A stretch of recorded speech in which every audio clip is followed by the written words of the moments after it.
لیلا، لیلا اب بس بھی کر دو، شام ہونے والی ہے۔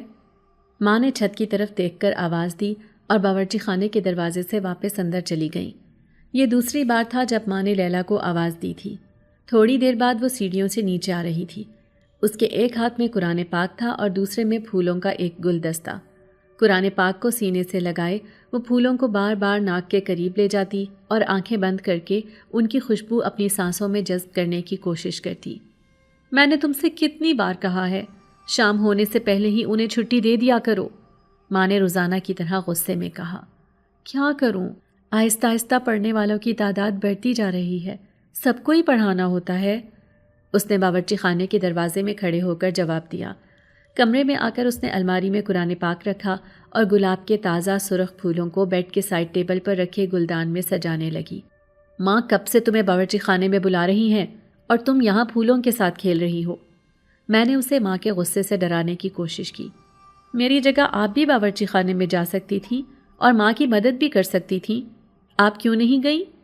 سر پر لپٹے ہوئے اسکارف کو اتارتے ہوئے اس نے طنزیہ انداز میں کہا۔ میرا کل پیپر ہے، اس لیے میں باورچی خانے میں ماں کی مدد کرنے کے لیے نہیں گئی، میں نے بھی اسی کے انداز میں جواب دیا۔ لیلا، لیلا اب آ بھی جاؤ، ماں نے زوردار لہجے میں آواز لگائی۔ اس سے پہلے کہ وہ مجھے کوئی جواب دیتی، ماں کی آواز سن کر دوپٹہ سر پر رکھتے ہوئے جلدی سے باہر بھاگ گئی۔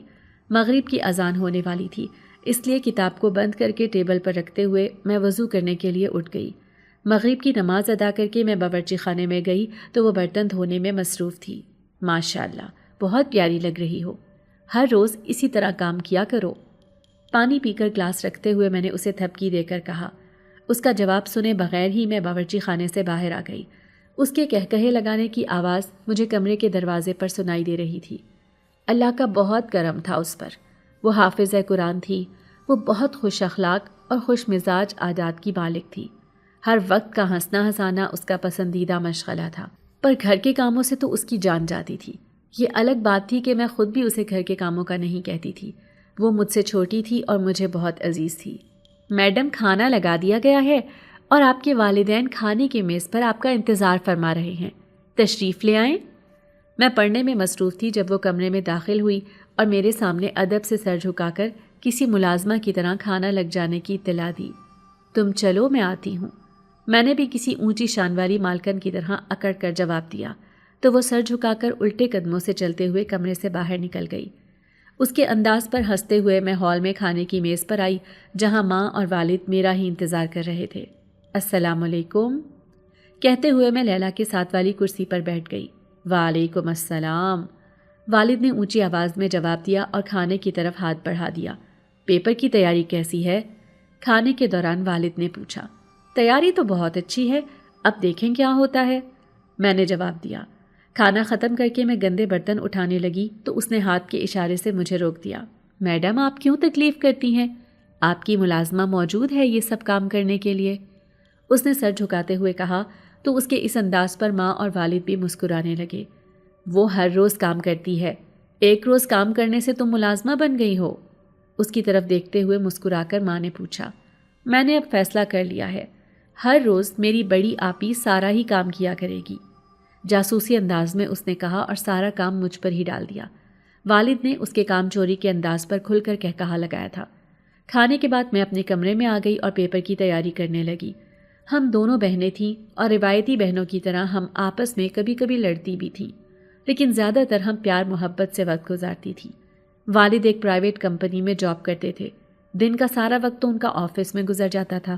اکثر وہ شام میں بھی کسی کام کی وجہ سے رک جاتے تھے اور گھر دیر سے آتے تھے۔ آج میرا آخری پیپر تھا۔ پیپر دے کر میں گھر آئی تو ماں اور لیلا دونوں ظہر کی نماز پڑھنے کے بعد قرآن پاک کی تلاوت کر رہی تھی۔ انہیں تلاوت کرتا دیکھ کر میں خود ہی باورچی خانے میں گئی اور پانی کا گلاس بھر کر کمرے میں لے آئی۔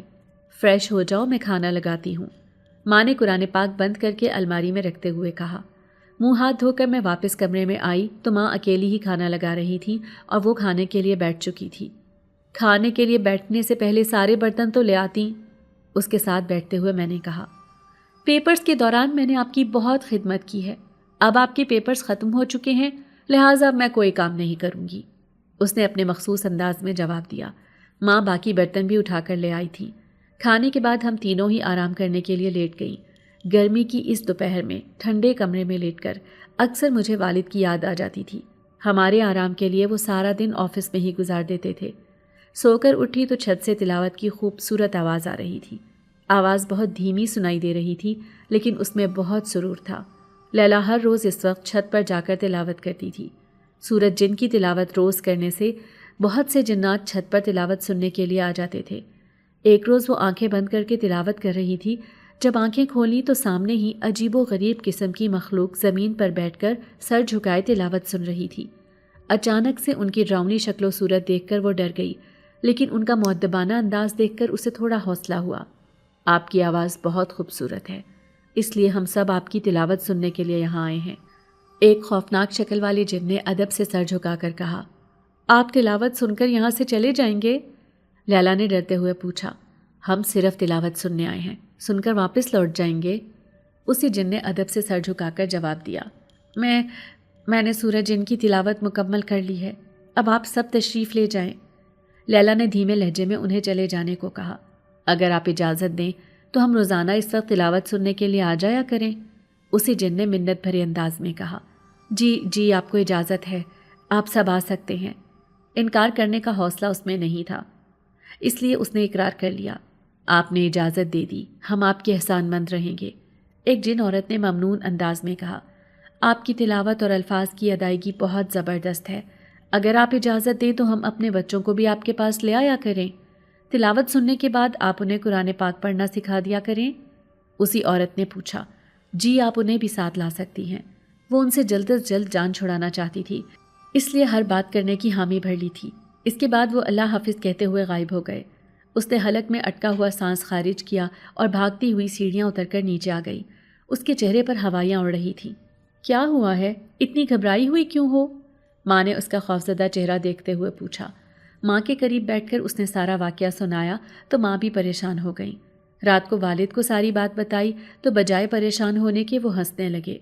اس میں ہنسنے کی کیا بات ہے جو آپ ہنس رہے ہیں؟ ماں نے حیران ہوتے ہوئے پوچھا۔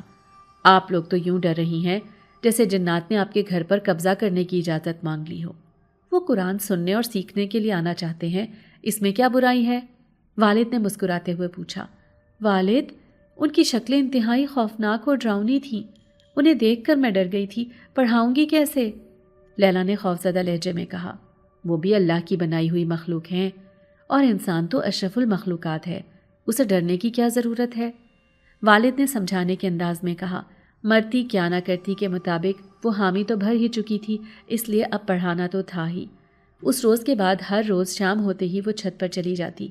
پہلے اپنی خوبصورت آواز میں سورج جن کی تلاوت کرتی اور پھر بعد میں جنات کے بچوں کو پڑھاتی۔ تلاوت سننے کے بعد جنات چلے جاتے اور اپنے بچوں کو چھوڑ جاتے۔ وہ بچے اکثر ہی اسے تحفے میں پھول دیتے رہتے۔ ایک بات ہم سب نے محسوس کی تھی کہ جس دن سے لیلا نے جنات کے بچوں کو پڑھانا شروع کیا تھا، اس دن سے ہمارے اوپر اللہ کا کرم بہت بڑھ گیا تھا۔ والد کی پروموشن جو پچھلے کئی سالوں سے رکی ہوئی تھی، اچانک ہی ان کا پروموشن لیٹر آ گیا۔ والد نے تھوڑے تھوڑے پیسے جمع کر کے ایک پلاٹ خریدا تھا، لیکن وہ فراڈ نکلا تھا۔ سوائے افسوس کرنے کے وہ کچھ بھی نہیں کر سکتے تھے، اس لیے خاموشی اختیار کر لی تھی۔ لیکن پراپرٹی ڈیلر نے اب خود گھر آ کر ان سے معذرت کی اور مزید کاغذی کارروائی کے لیے انہیں ساتھ لے کر گیا۔ مغرب کی اذان سے کچھ دیر پہلے وہ سب بچوں کو پڑھانے کے بعد نیچے آئی تو چہرے سے بہت بیزار لگ رہی تھی۔ کیا ہوا ہے؟ کیوں اتنی بری شکل بنائی ہوئی ہے؟ اس کی شکل دیکھ کر میں نے پوچھا۔ آج میری تمام سہیلیاں نازیہ کے گھر پارٹی کر رہی ہیں، میں صرف ان کی وجہ سے نہیں جا سکی۔ قرآن پاک الماری میں رکھتے ہوئے اس نے بیزار لہجے میں کہا۔ یہ بات تو سچ ہے، جب سے تم نے جنات کو پڑھانا شروع کیا ہے، ہمارا باہر نکلنا بالکل ہی ختم ہو گیا ہے۔ میں نے اس کے بیزار لہجے کو دیکھتے ہوئے کہا۔ اب میں ان سب سے اکتا گئی ہوں، ہفتے میں ایک بھی روز وہ سب چھٹی نہیں کرتے، میری اپنی بھی کوئی زندگی ہے۔ غصے میں وہ مسلسل بولے جا رہی تھی۔ اسے مسلسل بولتا دیکھ کر میں باورچی خانے میں ماں کے پاس آ گئی۔ یہی بہترین حل تھا کہ اسے کچھ دیر کے لیے اکیلا چھوڑ دیا جائے، وہ اچھی طرح سے اپنی بھڑاس نکال لے، اسی لیے اسے کمرے میں اکیلا چھوڑ کر میں باہر آ گئی تھی۔ لیلا کا مزاج کچھ ایسا ہی تھا، وہ یکسانیت سے گھبرا جاتی تھی۔ وہ حافظہ قرآن ضرور تھی، لیکن وہ ایک زندہ دل لڑکی بھی تھی، گھومنے پھرنے اور کھانے پینے کی شوقین تھی۔ جنات کی کلاس لینے کے لیے اسے اپنے ہر شوق کی قربانی دینا پڑتی تھی۔ آہستہ آہستہ وہ اس روٹین سے اکتا گئی تھی۔ آج عصر کی نماز پڑھنے کے بعد چھت پر جانے کے بجائے وہ برآمدے میں رکھے تخت پوش پر بیٹھ گئی۔ ابھی کچھ ہی دیر گزری تھی کہ چھت سے ٹھک ٹھک کی آوازیں آنے لگیں، لیکن وہ کان لپیٹے لیٹی رہی۔ آہستہ آہستہ آواز کی شدت بڑھنے لگی۔ لیلا، یہ ناری مخلوق ہے، اس میں خیر کی نسبت زیادہ شر ہوتا ہے، ان کی دشمنی سے بچنا چاہیے، جاؤ اور جا کر انہیں پڑھاؤ، ماں نے اسے سمجھاتے ہوئے کہا۔ ہاتھ جھٹکتے ہوئے وہ غصے سے اٹھی اور جوتے پہن کر پاؤں پٹکتی ہوئی سیڑھیاں چڑھنے لگی۔ واپسی پر آج پھر وہ بہت غصے میں تھی۔ اس کا پھولا ہوا چہرہ دیکھ کر مجھے دکھ ہو رہا تھا۔ مغرب کی نماز پڑھ کر وہ سر سے منہ تک چادر لپیٹ کر لیٹ گئی۔ یہ اس کی ناراضگی کا اظہار تھا۔ رات کے کھانے پر بھی وہ بہت خاموش اور اداس دکھائی دے رہی تھی۔ اس نے روز کا یہ معمول بنا لیا تھا کہ عصر کی نماز پڑھ کر چونکڑی لگا کر بیڈ پر بیٹھ جاتی۔ چھت سے طرح طرح کی آوازیں آتی رہتی، پھر ماں اس کی منتیں کر کر کے اسے اٹھاتی۔ ایسا کب تک چلے گا؟ میں اب ضد آ گئی ہوں، قیدی بن کر رہ گئی ہوں۔ غصے میں وہ بڑبڑاتی ہوئی کمرے میں ٹہل رہی تھی۔ زندگی میں بہت سی باتیں خلاف مزاج برداشت کرنا پڑتی ہیں، خود کو حالات کے مطابق ڈھالنے کی کوشش کرنی چاہیے، اسے غصے میں بڑبڑاتے دیکھ کر ماں نے کہا۔ اب ساری زندگی خلاف مزاج دوسروں کو برداشت کرنا پڑے گا؟ بے بسی سے اس نے کہا۔ اچھے طریقے سے ان سے بات کرنے کی کوشش کرو، انہیں سمجھاؤ کہ مصروفیت کی بنا پر تم پڑھانا جاری نہیں رکھ سکتی۔ اگر وہ مان جائیں تو بہت اچھی بات ہے، ورنہ پھر کچھ اور بھی سوچ سکتے ہیں، ماں نے اسے تحمل سے سمجھایا۔ میں چاہتی تھی کہ وہ ہفتے میں ایک روز چھٹی کر لیا کریں، بہت بار انہیں دبے الفاظ میں کہا، لیکن وہ نہیں مانے تو میں کیا کروں؟ صوفے پر بیٹھتے ہوئے وہ بے بسی سے بولی۔ کھل کر بات کرو اور اپنا موقف انہیں سمجھانے کی کوشش کرو، ماں نے اپنی بات پر زور دیتے ہوئے کہا۔ کوشش کر کے دیکھتی ہوں، ویسے مجھے کوئی خاص امید تو نہیں ہے، اس نے مایوسانہ لہجے میں کہا۔ کوشش کرنے میں کوئی حرج نہیں ہے، ماں نے اس کا حوصلہ بڑھانے کی کوشش کی۔ آج صبح سے ہی وہ بہت پرجوش دکھائی دے رہی تھی، بار بار گھڑی کی طرف دیکھتی۔ تمہیں کس کا انتظار ہے جو بار بار گھڑی دیکھ رہی ہو؟ اس کی بے چینی محسوس کرتے ہوئے میں نے پوچھا۔ انتظار تو کسی کا نہیں، صرف شام ہونے کا انتظار کر رہی ہوں، اس نے میری طرف دیکھ کر جواب دیا۔ آج شام کو کوئی خاص بات ہے؟ میں نے حیران ہوتے ہوئے استفسار کیا۔ آج میں جنات سے 2 ٹوک بات کروں گی، میرے لیے مزید ان کی کلاس لینا ممکن نہیں ہے، اس نے کچھ سوچتے ہوئے جواب دیا۔ میں نے مسکراتے ہوئے اسے دعا دی، اللہ تعالیٰ تمہارے حق میں بہتر کریں۔ شام ہوتے ہی وہ قرآن پاک اٹھا کر چھت پر چلی گئی۔ میں جاننا چاہتی تھی کہ وہ ان سے کیا بات کرے گی۔ دھیرے دھیرے سیڑھیاں چڑھتے ہوئے میں آخری سیڑھی پر جا کر رک گئی۔ لیلا اپنی خوبصورت آواز میں سورہ جن کی تلاوت کر رہی تھی۔ سامنے ہی زمین پر 2 زانو ہو کر جنات مرد اور عورتیں ہاتھ سینے پر باندھے انتہائی مؤدبانہ انداز میں تلاوت سن رہے تھے۔ ان کی تعداد 15 سے زیادہ ہو گئی تھی۔ بچے بھی آنکھیں بند کر کے توجہ سے تلاوت سن رہے تھے۔ بچوں کی تعداد بڑوں سے زیادہ تھی۔ آج میں آپ سب سے ایک ضروری بات کرنا چاہتی ہوں، جانے سے پہلے میری بات سن لیں۔ تلاوت ختم کرنے کے بعد اس نے انتہائی ادب سے سب کو مخاطب کرتے ہوئے کہا۔ ہم ہمتن گوش ہیں، ایک لمبی مونچھوں والے جن نے کہا۔ جب سے میں نے قرآن حفظ کیا تھا تب سے میں نے آپ کو پڑھانا شروع کر دیا تھا، اس وجہ سے میری مصروفیت بہت بڑھ گئی ہے۔ میں کہیں جا بھی نہیں سکتی، نہ ہی کسی کو مل سکتی ہوں۔ میں چاہتی ہوں کہ اب آپ لوگ مجھے رخصت دے دیں تاکہ میں روزانہ کی اس پابندی سے آزاد ہو جاؤں۔ اس نے نپے تلے انداز میں اپنا مدعا بیان کیا۔ ہم آپ کی آواز سے متاثر ہیں، آپ کی قرات بھی بہت اچھی ہے، اسی لیے ہم سب کچھ چھوڑ کر یہاں آ جاتے ہیں، اسے جن نے کہا۔ آپ کی بات بالکل مناسب ہے، لیکن مجھے آپ کے لیے وقت نکالنا بہت مشکل ہو گیا ہے، اس نے تحمل مزاجی سے اپنی بات پر زور دیتے ہوئے کہا۔ ہمارے بچے آپ کے پاس شوق سے پڑھنے آتے ہیں، اب وہ عادی ہو چکے ہیں، یہاں سے اٹھا کر ہم انہیں کسی اور کے پاس پڑھنے کے لیے بھیجیں گے تو بچوں کا دل اچاٹ ہو جائے گا، ایک جن عورت نے کہا۔ اس کے سفید بال انتہائی لمبے تھے۔ چند دنوں میں بچے دوسری جگہ پر مانوس ہو جائیں گے، بچوں کے لیے کوئی مسئلہ نہیں ہوتا، برداشت کرتے ہوئے اس نے آرام سے کہا۔ انسانوں کے بچے جلد مانوس ہو جاتے ہیں، لیکن جنات کے بچے اپنے استاد کو چھوڑ کر دل برداشتہ ہو جاتے ہیں، دوسری جگہ پر جلد مانوس نہیں ہوتے، اسی عورت نے تلخ لہجے میں کہا۔ آپ کے بچے میرا مسئلہ تو نہیں ہے، جب تک میرے پاس وقت تھا میں آپ کو پڑھاتی رہی ہوں، اب میرے لیے اس سلسلے کو جاری رکھنا مشکل ہو گیا ہے، لہٰذا کل سے میں آپ کو نہیں پڑھاؤں گی، غصے سے کہتے ہوئے وہ اٹھ کھڑی ہوئی اور بچوں کو پڑھائے بغیر سیڑھیوں کی طرف بڑھنے لگی۔ اپنے ہاتھ میں مقدس کتاب پکڑی ہوئی ہے آپ نے، اس لیے آپ کو جانے دے رہے ہیں ہم، ورنہ یہاں ہی آپ کے قدم روک لیتے۔ اسی عورت نے غصے سے قرآن پاک کی طرف اشارہ کرتے ہوئے کہا۔ ان کی طرف توجہ دیے بغیر وہ سیڑھیوں کی طرف بڑھنے لگی تو دوڑتے ہوئے میں سیڑھیاں اتر کر نیچے آ گئی تاکہ اسے میری موجودگی کا علم نہ ہو سکے۔ وہ غصے میں سیڑھیاں اترتی ہوئی نیچے آ گئی۔ کمرے میں جا کر اس نے قرآن پاک الماری میں رکھ دیا۔ کیا بات ہے، بہت غصے میں دکھائی دے رہی ہو؟ میں نے انجان بنتے ہوئے پوچھا۔ ماں کے کہنے کے مطابق میں نے بہت پیار سے، تحمل سے اپنے مسئلے کے بارے میں بتایا ہے، لیکن وہ تو مجھے اپنا زر خرید غلام سمجھتے ہیں۔ تم ہی پڑھاؤ گی، ہمارے بچے تم سے مانوس ہیں۔ غصے میں وہ بالکل ان کے انداز میں بول رہی تھی۔ آج تم نے پہلی بار ان سے بات کی ہے، جب 2-3 بار مسلسل ان کے سامنے مصروفیت کا رونا روگی تو ہو سکتا ہے وہ مان ہی جائیں۔ میں نے اس کا حوصلہ بڑھانے کی کوشش کی۔ ان کی باتوں سے تو ایسا محسوس نہیں ہو رہا تھا، ان کا بس چلتا تو مجھے اب اغوا کر لیتے۔ میری بات سن کر اس نے انکار میں سر ہلاتے ہوئے کہا، تم پریشان نہ ہو، والد شام کو آتے ہیں تو ان سے بھی بات کرتے ہیں، وہ ضرور کوئی نہ کوئی حل نکال لیں گے۔ میں نے کہا، میں تو عجیب مصیبت میں پھنس گئی ہوں، نہ کسی سے ملنے کے لیے جا سکتی ہوں اور نہ ہی کوئی رشتہ دار ہمارے گھر آ سکتا ہے۔ مجھے تو سمجھ نہیں آتی میں کیا کروں۔ مجھ پر گھر کی کوئی ذمہ داری نہیں ہے، اسی لیے انہیں ٹائم دے سکتی ہوں۔ اگر سارے گھر کی ذمہ داری مجھ پر ہو تو پھر میں کیا کروں گی؟ میری طرف دیکھتے ہوئے اس نے غصے سے کہا۔ اس کی بات سمجھ کر ایک مسکراہٹ سی میرے لبوں پر آ گئی تھی۔ شام کا انتظار کرو، والد آتے ہیں تو پھر ان سے بات کرنا، جیسے وہ کہیں گے تمہیں ویسے ہی کرنا پڑے گا۔ اسے تسلی دیتے ہوئے میں کمرے سے باہر آ گئی۔ ماں فون پر خالہ سے بات کرنے میں مصروف تھی۔ انہیں مصروف دیکھ کر میں کمرے میں واپس آ گئی۔ اچانک ہی لیلا کے چیخنے کی آواز پر میں بھاگتی ہوئی دوسرے کمرے میں گئی۔ سامنے نظر آنے والا منظر دیکھ کر خوف سے میرا تو سانس حلق میں اٹکنے لگا۔ کمرے کی دیوار تو ایسے جیسے ٹی وی اسکرین ہو، اس پر ایک عورت اور 4 بچے ایسے چل رہے تھے جیسے وہ دیوار نہیں کوئی گلی ہو۔ عجیب عجیب شکلوں والے وہ انسان تو ہرگز نہیں نظر آ رہے تھے۔ سب سے آگے ایک عورت چلتی جا رہی تھی، اس کے پیچھے پیچھے 4 بچے ترتیب سے چل رہے تھے۔ سامنے دیکھ کر چلنے کے بجائے وہ گردن موڑ کر ہمیں دیکھ رہے تھے۔ ان کے قدم رکنے کا نام نہیں لے رہے تھے، لیکن دیوار بہت لمبی تو نہیں تھی۔ کون ہو تم لوگ؟ لیلا نے اپنے خوف پر قابو پاتے ہوئے پوچھا۔ جواب دینے کے بجائے وہ عورت اونچی آواز میں ہنسنے لگی۔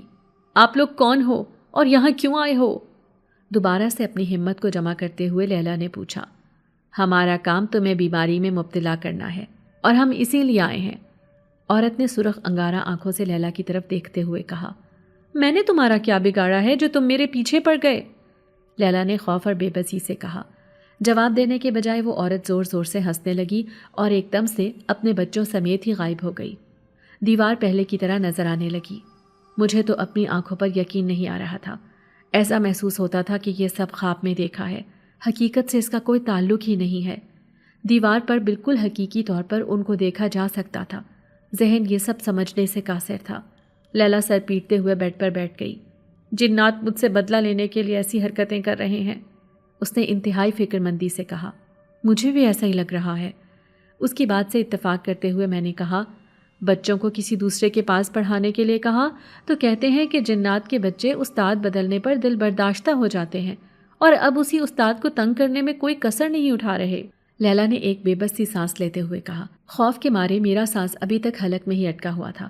میں اسے تسلی دینے کے لیے 2 لفظ بھی نہ بول سکی۔ آپ کے چہرے پر کیوں 12 بج گئے ہیں؟ ابھی ماں اندر آئیں گی تو انہیں کچھ بھی مت بتائیے گا، وہ پریشان ہو جائیں گی۔ میرے خوفزدہ چہرے کو دیکھتے ہوئے اس نے کہا۔ اس کی بات سن کر میں نے اسبات میں سر ہلا دیا۔ میں بھی ماں کو پریشان نہیں کرنا چاہتی تھی، اسی لیے چہرے کے تناؤ کو کم کرنے کے لیے لمبے لمبے سانس لینے لگی۔ والد شام کو گھر آئے تو ان کی طبیعت سخت خراب تھی، اسی لیے اس وقت ان سے بات کرنا مناسب نہ سمجھا۔ رات کا کھانا بھی والد نے اپنے کمرے میں ہی کھایا اور دوائی کھا کر لیٹ گئے۔ بہت دیر تک میں اور لیلا ماں اور والد کے کمرے میں ہی بیٹھی رہی۔ لیلا نے سورتیں پڑھ کر والد پر دم کیا۔ اب رات بہت ہو گئی ہے، تم دونوں بھی جاؤ اور سو جاؤ، ماں نے گھڑی کی طرف دیکھتے ہوئے کہا۔ اچانک ہی ایک زوردار دھماکہ ہوا اور سارا گھر لرز اٹھا۔ دھماکے کی شدت اتنی تیز تھی کہ ہم سب نے آنکھیں بند کر کے کانوں پر ہاتھ رکھ لیے۔ ایسا محسوس ہوا تھا کہ کوئی بہت وزنی چیز چھت پر آ گری ہو۔ ناسمجھی کے عالم میں ہم سب ایک دوسرے کا منہ دیکھنے لگے۔ اس سے پہلے کہ ہمیں کوئی بات سمجھ آتی، گھر میں ایک طوفان برپا ہو گیا۔ زوردار آندھی آنے کی وجہ سے گھر کی کھڑکیاں اور دروازے زور زور سے بجنے لگے۔ ایسا شور برپا ہوا کہ کان پڑی کوئی آواز سنائی نہ دے۔ شور کی آواز اتنی بلند تھی کہ کچھ دیر کے لیے ہر قسم کی آواز آنا بند ہو گئی۔ جب کان کچھ سننے کے قابل ہوئے تو ہر طرف سے کہکہوں کی آوازیں سنائی دینے لگیں۔ کچھ سمجھ نہیں آ رہا تھا کہ یہ سب کیا ہو رہا ہے۔ خوف کے مارے سب کے چہرے پر ہوائیاں اڑ رہی تھیں۔ یہ سب کیا ہو رہا ہے؟ مجھے تو کچھ سمجھ نہیں آ رہی۔ شور اور کہکہوں کی آوازیں آنا بند ہوئیں تو ماں نے خوفزدہ انداز سے پوچھا۔ والد خاموشی سے بیٹھے ہوئے تھے۔ ماں اور والد کے چہرے پر چھائے خوف کے تاثرات دیکھ کر لیلا نے آنکھوں ہی آنکھوں میں مجھ سے سب کچھ سچ سچ بتانے کے بارے میں پوچھا تو میں نے بھی ہاں میں گردن ہلا دی۔ لیلا نے دھیمے لہجے میں جنات کے ساتھ ہونے والی ساری گفتگو کے بارے میں بتا دیا۔ اس کی بات سن کر ماں نے پریشانی سے پیشانی پر ہاتھ مارا۔ میں نے کہا تھا کہ نرمی سے بات کرنا اور ان سے الجھنے کی ضرورت نہیں ہے، لیکن تم نے وہی کیا جس کا مجھے ڈر تھا۔ ماں نے غصے اور بے بسی سے اس کی طرف دیکھتے ہوئے کہا، میں کیا کرتی؟ ان کے آگے ہاتھ جوڑتی یا پاؤں پکڑ کر کہتی کہ اب مجھ سے پڑھانے نہیں ہوتا، کل سے تشریف مت لانا؟ لیلا نے غصے سے کہا، کم از کم انہیں غصہ تو مت دلاتی۔ پہلے بھی تمہیں سمجھایا تھا کہ اللہ تعالیٰ نے اس مخلوق کو آگ سے بنایا ہے اور آگ کسی کی بھی رشتہ دار نہیں ہوتی، لیکن تمہیں میری بات سمجھ آئے تب نہ جانے اس کھوپڑی میں تم نے کیا بھرا ہوا ہے۔ غصے سے ماں کے منہ میں جو بھی آ رہا تھا بولے چلی جا رہی تھی۔ آپ کیا سمجھتی ہیں؟ کیا میں نے ان سے پرامن انداز میں بات نہیں کی ہوگی؟ لیلا نے بے یقین لہجے میں پوچھا۔ ماں کے جواب دینے سے پہلے ہی والد بول پڑے، لیلا، تمہاری ماں بالکل صحیح کہہ رہی ہیں، تمہیں سوچ سمجھ کر الفاظ کا استعمال کرنا چاہیے تھا۔ وہ اگر نہیں مان رہے تھے تو خاموشی اختیار کر لیتی، کچھ روز کے بعد دوبارہ ان سے بات کر لیتی۔ اب تم نے انہیں اپنا دشمن بنا لیا ہے۔ مجھے کچھ سمجھ نہیں آ رہی کہ اب کیا ہوگا یا ہمیں کیا کرنا چاہیے۔ والد نے دھیمے لہجے میں اسے سمجھانے کی کوشش کی۔ میں نے ان کے ساتھ بہت آرام سے بات کی تھی، لیلا نے آبدیدہ لہجے میں کہا۔ موٹے موٹے آنسوؤں سے اس کی آنکھیں بھر آئی تھیں۔ میرا مقصد تمہیں رلانا نہیں بلکہ سمجھانا تھا۔ جنات جس انسان سے دوستی کرتے ہیں اسے بہت فائدہ دیتے ہیں، لیکن ایسا بہت کم ہوتا ہے۔ اسی طرح جس سے وہ دشمنی باندھ لیتے ہیں وہ کبھی ان کے شر سے محفوظ نہیں رہ سکتا۔ والد نے سمجھاتے ہوئے کہا، میں ایسا ہرگز نہیں چاہتی تھی۔ لیلا نے مختصر جواب دیا، یہ سب کچھ میں اس لیے کہہ رہا ہوں کہ میں ان تجربات سے گزرا ہوں۔ والد نے ہماری طرف دیکھتے ہوئے کہا، کیا؟ ہم تینوں نے یک زبان ہو کر حیرت سے پوچھا۔ تجربات سے گزرنے سے مراد میں نے جنات کا غصہ، دوستی اور دشمنی دیکھی ہوئی ہے۔ ہماری حرکت کو دیکھتے ہوئے والد نے جلدی سے کہا، آپ نے یہ سب کہاں اور کیسے دیکھا؟ میں نے بے صبری سے پوچھا۔ میں جلد از جلد جاننا چاہتی تھی۔ میرے والد صاحب یعنی تمہارے دادا اپنے علاقے کے مشہور و معروف حکیم تھے۔ ان کی شہرت دور دراز علاقوں تک پھیلی ہوئی تھی۔ لوگ دور دور سے ان کے پاس علاج کروانے آتے تھے۔ گھر میں ان کا کمرہ باقی سب کمروں سے دور بنا ہوا تھا۔ دن کو تو ہم سب اس کمرے میں آتے جاتے رہتے تھے، لیکن عشاء کے بعد کسی کو بھی اس طرف جانے کی اجازت نہیں ہوتی تھی۔ جب میں چھوٹا تھا اور اپنی والدہ سے پوچھتا تھا کہ رات کو ہم اس کمرے میں کیوں نہیں جا سکتے تو وہ مجھے بہلا دیتی تھی۔ جب میں تھوڑا سا بڑا ہوا تو مجھے معلوم ہوا کہ جنات دادا سے اپنا علاج کروانے کے لیے آتے ہیں، اسی لیے دادا رات کے وقت اس طرف کسی کو آنے کی اجازت نہیں دیتے۔ ایک بار تو رات کے وقت میں غلطی سے اس طرف چلا گیا۔ دادا کے کمرے سے باتوں کی آواز آ رہی تھی۔ اس وقت کون ہو سکتا ہے جس سے دادا باتیں کر رہے ہیں؟ مجھے تجسس ہوا۔ اندر کے حالات دیکھنے کے لیے میں نے ایک ترکیب سوچی۔ جلدی سے ایک کرسی اٹھا کر کھڑکی کے برابر میں رکھ دی اور آہستگی سے کرسی پر کھڑے ہو کر تھوڑا سا جھانک کر دیکھا تو حیرت اور خوف سے میری ٹانگیں کانپنے لگیں۔ سامنے نظر آنے والی مخلوق انسانوں سے مشابہت تو ضرور رکھتی تھی، لیکن ان کی شکلیں اتنی ڈراؤنی تھیں کہ خوف کے مارے میرے سارے بدن پر لرزہ طاری ہو گیا۔ میں وہاں سے بھاگ جانا چاہتا تھا، لیکن میرے پاؤں میرا ساتھ نہیں دے رہے تھے۔ اس سے پہلے کہ میں بھاگ جاتا، ڈر کے مارے بے ہوش ہو کر کھڑکی سے اندر کسی بچے پر جا گرا۔ اچانک گرنے کی وجہ سے وہ بچہ خود کو سنبھال نہ سکا اور اس کا سر زمین پر جا لگا اور وہ تکلیف کی شدت سے چیخنے لگا۔ وہاں موجود جنات میری اس حرکت پر آپے سے باہر ہو گئے۔ انہیں نہ صرف اس بات کا شدید دکھ تھا کہ میں نے ان کی باتیں سنی ہیں، بلکہ میری وجہ سے ان کا بچہ جو پہلے ہی بیمار تھا زخمی بھی ہو گیا ہے۔ اس جن بچے کے ماں باپ نے مجھے بے ہوشی ہی کی حالت میں گریبان سے پکڑ کر کھڑا کر لیا۔ والد صاحب نے ان سے درخواست کی کہ وہ مجھے معاف کر دیں، لیکن وہ بہت غصے میں آ چکے تھے۔ ان کا بچہ بھی زاروں قطار رو رہا تھا۔ اس بچے کی جرت کیسے ہوئی کہ یہ ہماری راز کی باتیں سن سکے، اور اس کی وجہ سے ہمارا بچہ تکلیف میں مبتلا ہو گیا ہے۔ اسے اس کے کیے کی سزا ضرور ملے گی، بچے کی ماں نے غصے سے جواب دیا۔ والد صاحب نے ہاتھ بڑھا کر مجھے اپنی طرف کھینچ لیا۔ اب تک میں کچھ ہوش میں آ چکا تھا۔ برسوں سے میں تم سب کی خدمت کر رہا ہوں اور اس کے بدلے میں کبھی میں نے کوئی انعام لینے کی کوشش بھی نہیں کی۔ میری خدمتوں کا کیا صلہ ملے گا مجھے کہ میرے بچے کو میرے سامنے تکلیف دی جائے گی یا مار دیا جائے گا؟ ان کا انکار سن کر والد صاحب غصے میں آ گئے تھے اور اپنی خدمتوں کا حساب مانگنے لگے۔ ان کے ساتھ موجود دوسرے جنات بھی والد صاحب کی مخالفت پر اتر آئے۔ بہت مشکل سے والد نے مجھے اس کمرے سے باہر نکالا اور اس بات کو لے کر جنات نے ان کی دکان کو آگ لگا دی۔ والد نے کسی عامل بزرگ سے رابطہ کر کے جنات سے معافی مانگی تاکہ وہ مزید نقصان سے بچ سکیں۔ جنات نے انہیں اس شرط پر معافی دی کہ آج کے بعد وہ کسی انسان یا جن کا علاج نہیں کریں گے بلکہ وہ اس پیشے کو ہی ہمیشہ کے لیے چھوڑ دیں گے۔ والد نے ان کی یہ شرط قبول کر لی اور حکمت کو ہمیشہ کے لیے خیر بات کہہ دیا۔ جنات کو والد کی حکمت سے کوئی مسئلہ نہ تھا۔ ان کا مقصد صرف انہیں تنگ کرنا اور اذیت دینا تھا، جس میں وہ کامیاب ہو گئے تھے۔ میں نے ان کے منہ سے بہت بار سنا ہے کہ جنات کے ساتھ دوستی یا کسی قسم کی دشمنی کا کوئی تعلق قائم نہیں کرنا چاہیے۔ جنات اور انسان کی تخلیق بالکل الگ مادے سے ہوئی ہے، اسی لیے تخلیقی عناصر میں فرق ہونے کی وجہ سے جذبات، عادات اور خیالات میں بھی فرق پایا جاتا ہے۔ والد نے ماضی کا واقعہ سنایا تو ہم ایک دوسرے کا منہ دیکھنے لگے۔ یہ سب سن کر تو جنات سے پیچھا چھڑانا مشکل دکھائی دینے لگا۔ اگر ایسی بات تھی تو آپ مجھے پہلے دن ہی منع کر دیتے، میں ان کو پڑھانے کے لیے چھت پر نہ جاتی۔ پوری بات سننے کے بعد لیلا نے والد سے شکوہ کیا، کیونکہ انہی کے کہنے پر اس نے پڑھانا شروع کیا تھا۔ تم ان کے سامنے اقرار کر چکی تھی اور انکار کی کوئی گنجائش باقی نہ تھی، اسی لیے میں نے تمہیں انہیں پڑھا دینے کا کہا تھا۔ ان سے بات کرنے سے پہلے تم اگر ایک بار مجھ سے مشورہ کر لیتی تو آج حالات مختلف ہوتے۔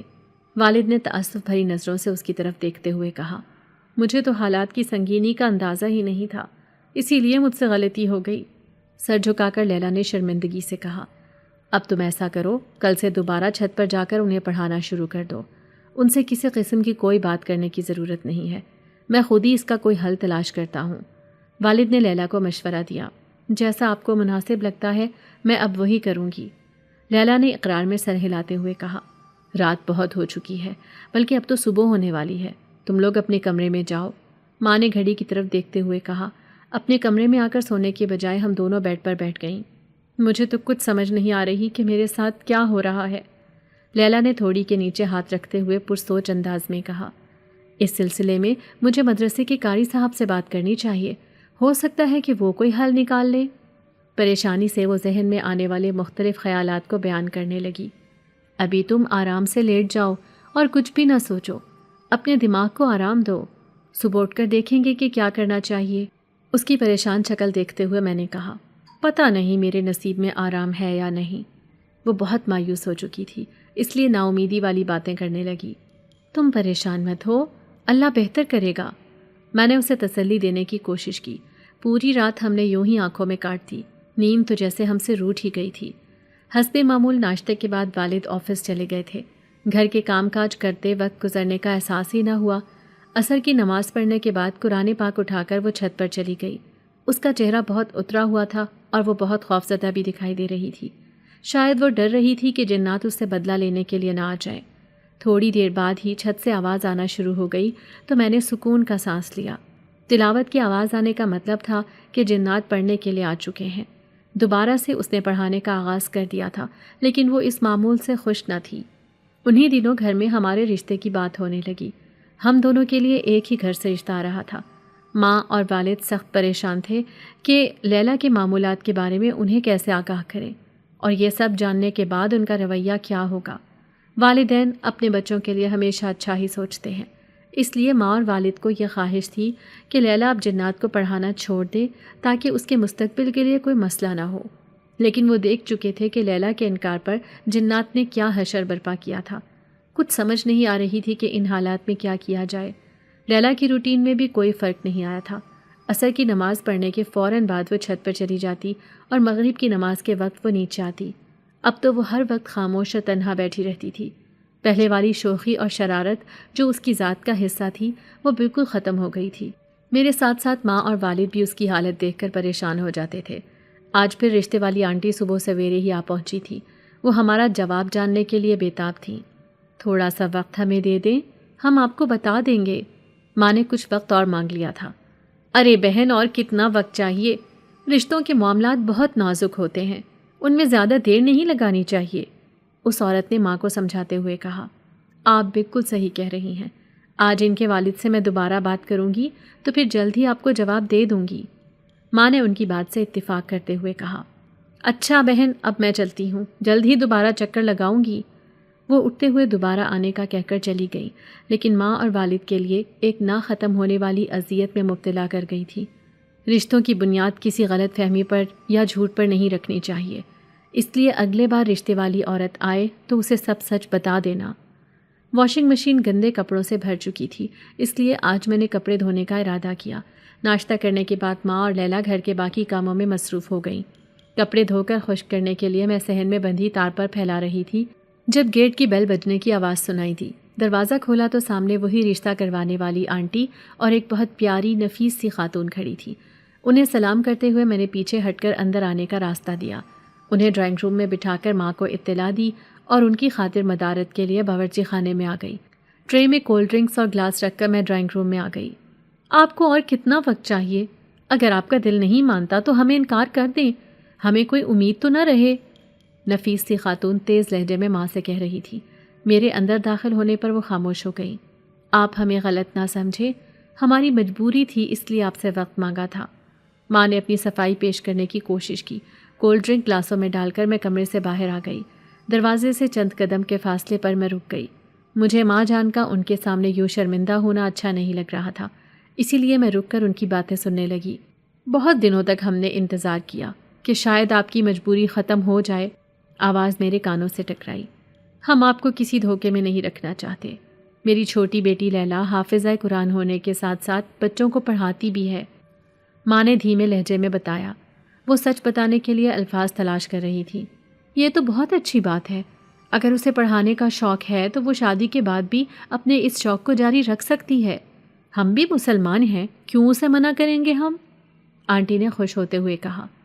وہ انسانوں کے نہیں، جنات کے بچوں کو پڑھاتی ہے، ماں نے دھیمے لہجے میں بتایا۔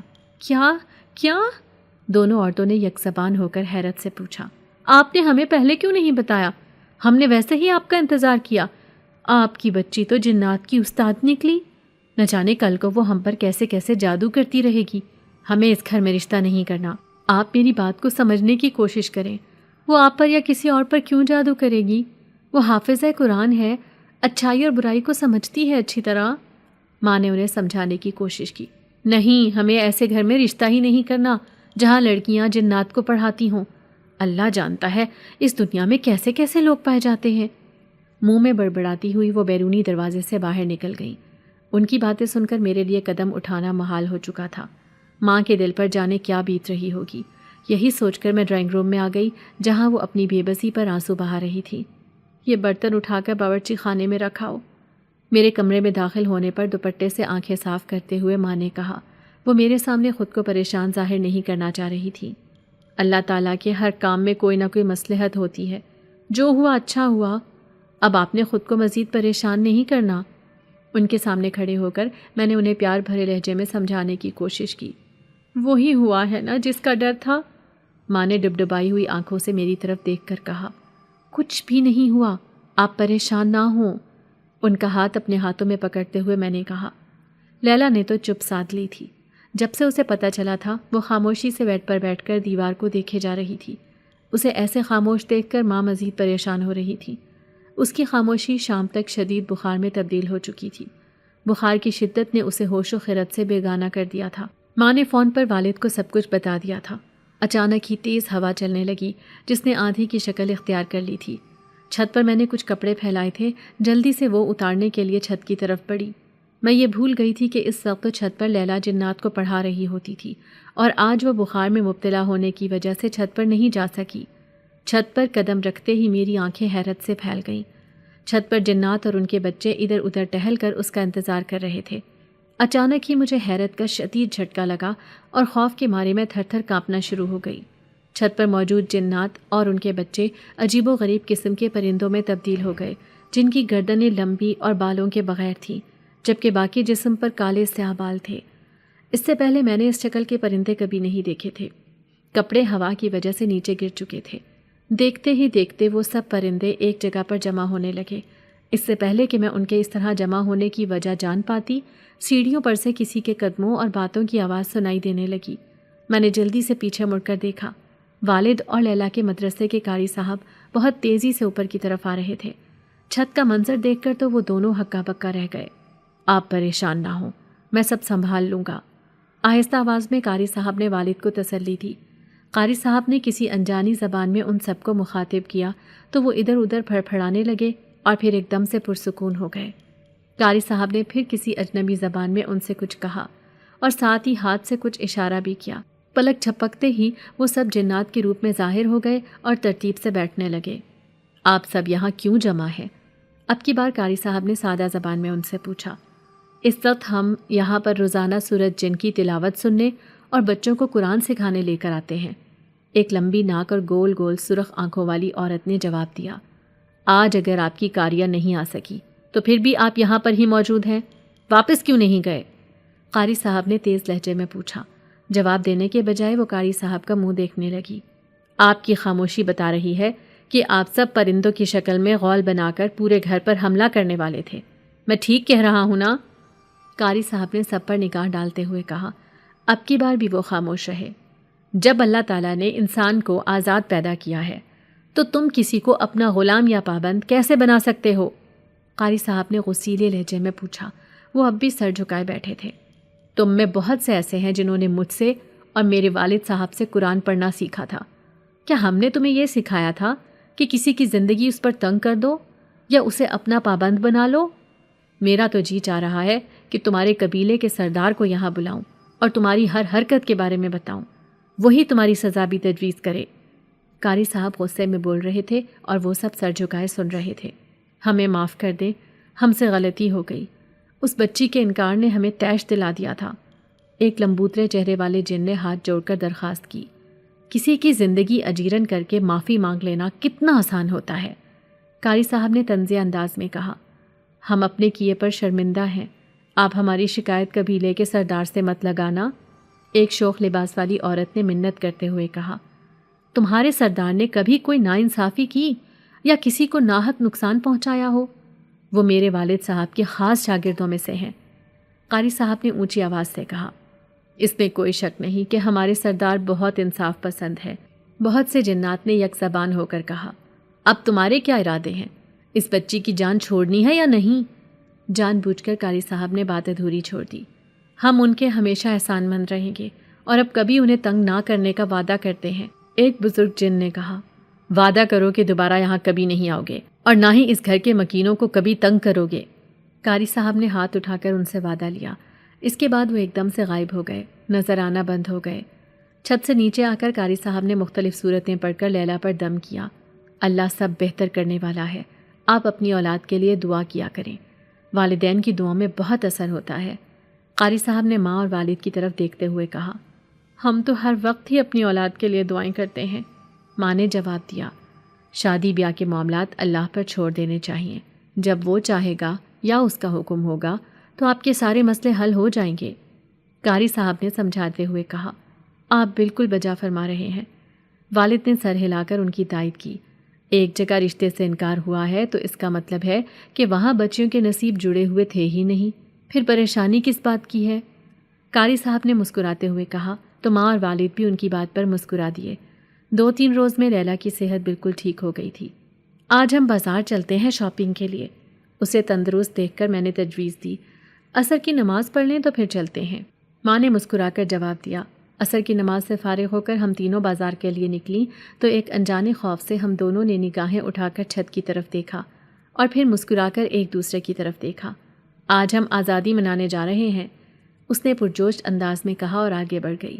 1 ہفتے بعد لیلا نے پھر سے اپنی ہنسی مذاق اور زندہ دلی کی عادتوں کو اپنا لیا تھا۔ اس کی مسکراہٹ اب ہر وقت اس کے چہرے پر رہتی تھی۔ وہ دوبارہ سے اپنی سہیلیوں کے ساتھ ہنسی مذاق کرنے لگی اور گھومنے پھرنے کے پروگرام بنانے لگی۔ اس کی آنکھوں میں دوبارہ سے وہی چمک لوٹ آئی تھی جو جنات کے معاملے کے بعد سے غائب ہو چکی تھی۔ ہم سب نے محسوس کیا کہ جیسے اس نے ایک نئی زندگی شروع کر دی ہو۔ ایک شام لیلا اپنے کمرے میں بیٹھی اپنی پسندیدہ کتاب پڑھ رہی تھی جب اچانک اس کے ہاتھ سے کتاب گر گئی اور وہ بے اختیار مسکرانے لگی۔ کیا ہوا؟ میں نے پوچھا۔ اتنی خوش کیوں ہو رہی ہو؟ اس نے شرماتے ہوئے بتایا کہ اسے ایک عجیب سا خواب آیا ہے۔ خواب میں ایک بوڑھی عورت جس کے چہرے پر نور ہی نور تھا اس کے پاس آئی اور اسے ایک خوبصورت پھولوں کا گلدستہ دیا۔ اس عورت نے کہا کہ اس کی نیکی اور صبر کا پھل اسے جلد ملے گا۔ لیلا نے اس خواب کو ایک اچھا شگون سمجھا اور اس کا دل ہلکا ہو گیا۔ اگلے دن ایک غیر متوقع مہمان ہمارے گھر آیا۔ وہ ایک دور کے رشتہ دار تھے جنہیں ہم نے سالوں سے نہیں دیکھا تھا۔ وہ اپنے بیٹے کے لیے رشتے کی تلاش میں آئے تھے۔ ان کے بیٹے کا نام عامر تھا اور وہ ایک نیک با اخلاق اور تعلیم یافتہ نوجوان تھا۔ وہ لیلا کو دیکھتے ہی متاثر ہو گیا اور رشتہ پکا ہو گیا۔ لیلا کو بھی عامر بہت پسند آیا۔ اس نے فوراً ہاں کر دی اور ہم سب خوشی سے پھولے نہ سمائے۔ یہ سب اتنی تیزی سے ہوا کہ ہمیں یقین ہی نہیں آ رہا تھا۔ عامر اور لیلا کی شادی بہت دھوم دھام سے ہوئی۔ سارا شہر جمع تھا اور ہر طرف خوشیوں کا سما تھا۔ لیلا نے اپنی شادی پر بہت خوبصورت لباس پہنا تھا اور وہ کسی پری سے کم نہیں لگ رہی تھی۔ اس کی آنکھوں میں ایک نئی چمک تھی جو اس کی خوشی کا اظہار کر رہی تھی۔ شادی کی تقریب میں کوئی ایسی غیر معمولی بات تو نہیں ہوئی، لیکن ایک عجیب بات یہ تھی کہ شادی والے دن صبح سویرے ہمارے صحن میں تازہ گلاب کے پھولوں کا ایک گلدستہ ملا۔ کوئی نہیں جانتا تھا کہ یہ پھول کس نے رکھے تھے۔ لیلا کو فوراً جنات کے بچوں کی یاد آئی جو اسے تحفے میں پھول دیا کرتے تھے۔ اس نے مسکرا کر آسمان کی طرف دیکھا اور اللہ کا شکر ادا کیا۔ شادی کے بعد لیلا اور عامر ایک خوشگوار زندگی گزارنے لگے۔ عامر کو لیلا کا قرآن کی حافظہ ہونا بہت پسند تھا اور وہ اسے اس کی تعلیمات کو جاری رکھنے کی ترغیب دیتا رہتا تھا۔ لیلا نے اب مسجد میں بچوں کو قرآن پڑھانا شروع کر دیا تھا اور وہ اس کام میں بہت خوش تھی۔ اس کی زندگی ایک نئی سمت میں چل پڑی تھی۔ کچھ مہینے بعد عامر کو اس کی کمپنی نے ایک نئے شہر میں ٹرانسفر کر دیا۔ یہ ایک بہت بڑا موقع تھا کیونکہ اس شہر میں ایک بہت بڑی اسلامی یونیورسٹی تھی جہاں لیلا اپنی قرآنی تعلیم کو مزید آگے بڑھا سکتی تھی۔ یہ سب کچھ ایک خواب کی طرح لگ رہا تھا۔ لیلا نے وہاں قرآن کی تفسیر کی کلاسز لینا شروع کر دیں اور جلد ہی وہ ایک نامور عالمہ بن گئی۔ اس کی شہرت دور دور تک پھیل گئی اور لوگ اس کے پاس دینی رہنمائی کے لیے آنے لگے۔ ایک دن لیلا کو ایک عجیب و غریب واقعہ پیش آیا۔ وہ اپنے لیکچر کے بعد گھر آ رہی تھی جب اسے ایک تنگ گلی میں سے گزرنا پڑا۔ اچانک اسے ایسا محسوس ہوا جیسے کوئی اس کا پیچھا کر رہا ہو۔ اس نے پیچھے مڑ کر دیکھا تو اسے ایک پرچھائی نظر آئی۔ لیلا نے ہمت کر کے پوچھا، کون ہو تم؟ پرچھائی نے دھیمی آواز میں کہا، میں وہی جن ہوں جسے تم نے پہلے پڑھایا تھا۔ میں تمہیں بس یہ بتانا چاہتا تھا کہ ہم اب بھی تمہیں بہت یاد کرتے ہیں اور تمہاری سلامتی کے لیے دعا گو ہیں۔ یہ کہہ کر وہ پرچھائی غائب ہو گئی۔ لیلا حیران رہ گئی۔ اسے یقین نہیں آیا کہ اس نے جو سنا وہ حقیقت ہے۔ اس واقعے نے اسے مزید تقویت دی کہ نیکی کبھی ضائع نہیں جاتی۔ لیلا نے اپنی زندگی میں کبھی بھی جنات کو دوبارہ پڑھانا شروع نہیں کیا، لیکن اس نے ہمیشہ ان کے لیے دعا کی اور اس بات کا یقین رکھا کہ اللہ تعالیٰ ہر حال میں بہترین کرتا ہے۔ اس نے اپنی زندگی کو دوسروں کی خدمت میں وقف کر دیا اور بہت سے لوگوں کے لیے ہدایت کا ذریعہ بنی۔ اس کی زندگی ایک مثال بن گئی تھی کہ کس طرح صبر، دعا اور اللہ پر بھروسہ مشکل سے مشکل حالات کو بھی آسان بنا دیتا ہے۔ وہ صرف ایک حافظہ نہیں تھی بلکہ ایک باہمت، صبر کرنے والی اور ہر حال میں اللہ کی رضا پر راضی رہنے والی عورت تھی۔ اس کی کہانی ہم سب کے لیے ایک سبق تھی کہ مشکلات عارضی ہوتی ہیں لیکن اللہ کی مدد اور رحمت ہمیشہ باقی رہتی ہے۔